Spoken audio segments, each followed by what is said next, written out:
অনেকে মনে করে চশমা বেশি দিন ব্যবহার করলে চোখ দুর্বল হয়ে যায়। দোকান থেকে রেডিমেড চশমা না কিনে একজন চক্ষু বিশেষজ্ঞের পরামর্শ অনুযায়ী চশমা বানান।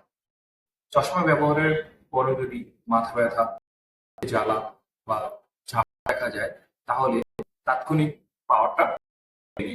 এখন জানা যাক চোখ ভালো রাখার গুরুত্বপূর্ণ টিপস। প্রতি 20 মিনিট পর 20 সেকেন্ড মিটার দূরে তাকিয়ে চোখকে বিশ্রাম দিন। এতে আরামদায়ক অনুভূতি হবে। পর্যাপ্ত পরিমাণে পানি, নিয়মিত চোখ চেক আপ করা, 6 মাস বা বছরের অন্তত একবার। যথাসম্ভব স্ক্রিন টাইম কমান এবং চোখের আরাম নিশ্চিত করুন। আপনি যদি এই ভিডিওটা উপকারী মনে করেন তাহলে একটা লাইক দিন, কমেন্টে জানান আপনার অভিজ্ঞতা, আর চ্যানেলটা সাবস্ক্রাইব করতে ভুলবেন না। চোখের যত্ন নিন, নিজেকে ভালো রাখুন।